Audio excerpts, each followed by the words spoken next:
माता की भारत माता की भारत माता की।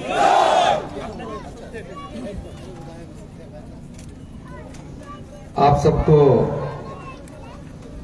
मेरा तरफ से प्रणाम देना चाहता हूं। सबसे पहले हमारे बीच में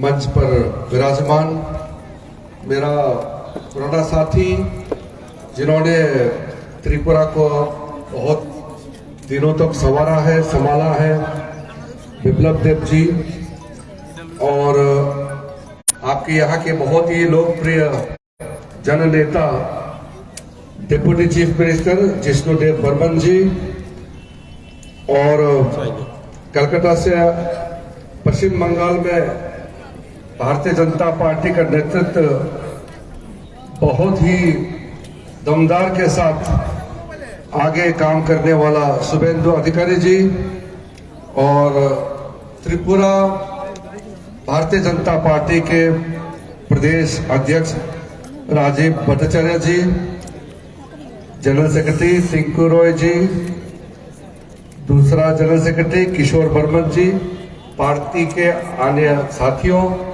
भाई और बहनों, मैं थोड़ा लेट से पहुंचा। आजकल दिल्ली से निकलने के लिए सुबह 7 बजे निकलना था, लेकिन मौसम फोगी के कारण, बहुत ही आजकल फोग रहता है, तो आने में लेट हुआ।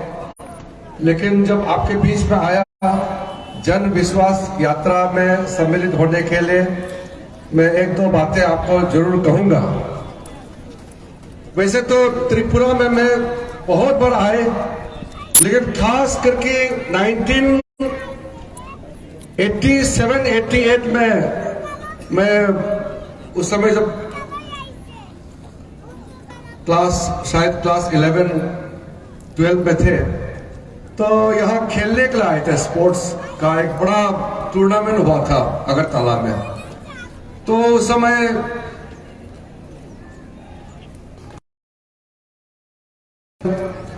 त्रिपुरा के जो यहाँ का जो व्यवस्था है, यहाँ के लोगों को मिलकर के मुझे बहुत अच्छा लगा। लेकिन क्योंकि मैं बचपन से थोड़ा सा डेवलपमेंट, पॉलिटिक्स, ये सब में थोड़ा इंटरेस्ट रखता था, तो उस समय कांग्रेस के सरकार और सीपीएम के उसके बाद लंबी सरकार चली, तो त्रिपुरा का जो एनर्जी है, त्रिपुरा का जो ताकत है, वो डेवलपमेंट के रूप में दिखाई नहीं दिया। यहाँ के लोग बहुत अच्छे हैं, लेकिन लोग तो अच्छे हैं, लेकिन डेवलपमेंट तो इतना दिखाई नहीं दिया। तो हम लोग तब सोचता था कि कब त्रिपुरा में अच्छा सरकार, यहाँ त्रिपुरा के जनता को सेवा करने का मौका मिलेगा। मैं भी काफी जवान समय से पॉलिटिक्स में था, तो हमारा नॉर्थ ईस्ट में कहीं भी बीजेपी था नहीं उस समय, सब जगह कांग्रेस था, और यहाँ त्रिपुरा में कम्युनिस्ट पार्टी का सरकार बहुत साल तक चला। लेकिन हम लोगों ने मेहनत किया, और धीरे धीरे देखते देखते आज नॉर्थ ईस्ट में त्रिपुरा समेत पूरे 8 के 8 नॉर्थ ईस्ट में या तो पूर्ण रूप से बीजेपी का सरकार चल रही है, या गठबंधन का सरकार चल रहा है। हम लोग तो सपने में भी नहीं सोच सकते थे कि उस समय बीजेपी का इतना ताकत होगा नॉर्थ ईस्ट में। तो पिछले जब असेंबली इलेक्शन में बिप्लब देव जी मुख्यमंत्री बने, उस समय तक देखिए त्रिपुरा का क्या हाल था, और तब से लेकर के अभी का बीच में पिछले 4.5 साल में जो चेंजेस आया, वो आप लोग खुद देख रहे हैं, मुझे लंबा बोलने का जरूरत नहीं है। अभी शुभेंदु अधिकारी जी जो बता रहे थे, नरेंद्र मोदी जी के सरकार आने के बाद क्या क्या हुआ, ये भी आपको बता रहे थे। अभी वर्तमान में हमारे मुख्यमंत्री मानिक साहब आने के बाद और क्या क्या कार्यक्रम हुआ, वो भी डिटेल आपको आपके लोकल बीजेपी के नेतृत्व ने आपको बताया होगा। मैं ये लंबा चौड़ा डेवलपमेंट का गुण नहीं गाऊंगा क्योंकि वो सब आपको मालूम है। दो बातें मैं जरूर कहना चाहता हूं जो थोड़ा इमोशनल नॉर्थ ईस्ट का जो सेंटिमेंट है, नॉर्थ ईस्ट का जो दृष्टिकोण है, मैं उसको बहुत ही संक्षेप में आपके सामने में रखना चाहता हूं। नॉर्थ ईस्ट का होने के नाते मैं खुद नॉर्थ ईस्ट से हूं और नॉर्थ ईस्ट से कैबिनेट में एक मिनिस्टर होने के नाते मेरा कुछ जिम्मेदारी बनती है। हम लोग जब, मैं तो पार्लियामेंट में काफी साल से लोकसभा में हूं और पार्लियामेंट में जब हम लोग अपोजिशन में थे तब क्या हाल था और आज क्या परिस्थिति है वो भी जानना जरूरी है। खास करके जो हमारा यंग युवाओं को इसका जानकारी होना जरूरत है। उस समय नॉर्थ ईस्ट के जो स्टेट है उसके एमपी कमती होता है। त्रिपुरा में सिर्फ 2 एमपी है, हमारा अरुणाचल प्रदेश में भी 2 एमपी है, सिर्फ मणिपुर में भी 2 एमपी है, मेघालय में भी 2 एमपी है और बाकी नागालैंड में 1, मिजोरम में 1, सिक्किम में 1 एमपी और असम में 14 एमपी है। तो उस समय जब कांग्रेस सरकार चलता था दिल्ली में और कम्युनिस्ट का सपोर्ट से, कम्युनिस्ट और कांग्रेस का जब घाट था, उनका सरकार था, अलायंस था, तो वो लोग कहते थे नॉर्थ ईस्ट के बारे में कि नॉर्थ ईस्ट में ज्यादा ध्यान देने की कोई फायदा नहीं है, वहां पॉलिटिकल ताकत नहीं है, वहां मेंबर ऑफ पार्लियामेंट बहुत कमती है, वहां क्या पॉलिटिकल बेनिफिट मिलेगा। इसलिए प्राइम मिनिस्टर भी बहुत मुश्किल से सपना में आया, जैसे 5-6 साल के बाद एक बार प्राइम मिनिस्टर हमारा नॉर्थ ईस्ट आते थे। हमने बहुत ही जोश के साथ पार्लियामेंट में भी बहुत हंगामा किया था हम लोगों ने कि नॉर्थ ईस्ट की तरफ थोड़ा ध्यान दीजिए। नॉर्थ ईस्ट भी भारत का बहुत इंपॉर्टेंट एक रीजन है, बहुत महत्वपूर्ण अंग है। नॉर्थ ईस्ट की तरफ थोड़ा सा नजर रखिए।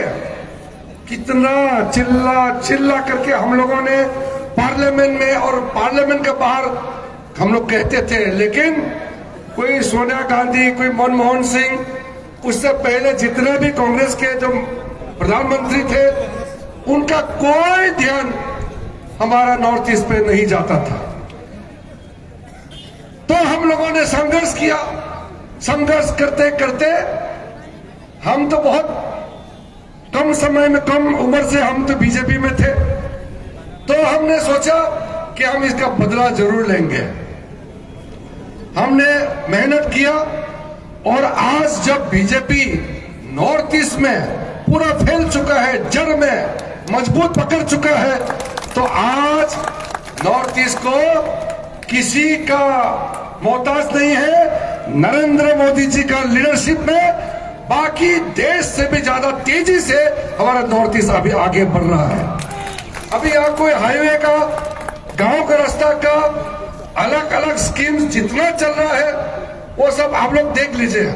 और प्राइम मिनिस्टर नरेंद्र मोदी जी ने घोषणा किया, हम लोग जब पहला मीटिंग 2014 में जो पहली बार काउंसिल ऑफ मिनिस्टर का मीटिंग हुआ था, उस समय प्राइम मिनिस्टर नरेंद्र मोदी जी ने डिक्लेयर किया कि इंडिया तभी आगे बढ़ेगा जब नॉर्थ ईस्ट आगे बढ़ेगा और कोई भी स्कीम सबसे पहले नॉर्थ ईस्ट में लागू होना है, उसके बाद देश भर में लागू होना चाहिए। तो नॉर्थ ईस्ट प्रायोरिटी में चला गया। उससे पहले हमारा नॉर्थ ईस्ट को पूछने वाला दिल्ली में कोई नहीं था। आज हम लोग 5 मिनिस्टर हैं। विप्लव देव जी जैसे हमारा सीनियर कलीग आज राज्यसभा में है। हम लोग बहुत स्ट्रॉन्ग टीम है और आज कैबिनेट में मैं खुद बैठता हूं और प्राइम मिनिस्टर का हर एक डिसीजन में हम सम्मिलित होते हैं, चर्चा करते हैं और जब भी कैबिनेट मीटिंग होता है, नॉर्थ ईस्ट के लिए सबसे पहला कोई भी स्कीम हो डिस्कशन में लाता है। इसके अलावा हमारे यहाँ के कल्चर, हमारे यहाँ के ट्रेडिशन नॉर्थ ईस्ट को देश दुनिया में आगे ले जाने के लिए हर एक प्रकार का आज आज नरेंद्र मोदी जी कदम उठा रहे हैं के नाम में।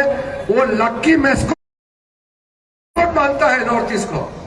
इसीलिए आज ये जो जन विश्वास यात्रा हम लोग निकले हैं, मैं मानता हूं कि आने वाला अब अगले 2 महीने के अंदर में जहां चुनाव हो जाएंगे, तो जब अगले चुनाव होगा, आप लोग सिर्फ सुनते थे, अभी तो 5 साल आपने देख लिया है, और 5 साल देखने के बाद यहाँ विश्वास आपको अपने आंखों के सामने में आप देख रहे हैं।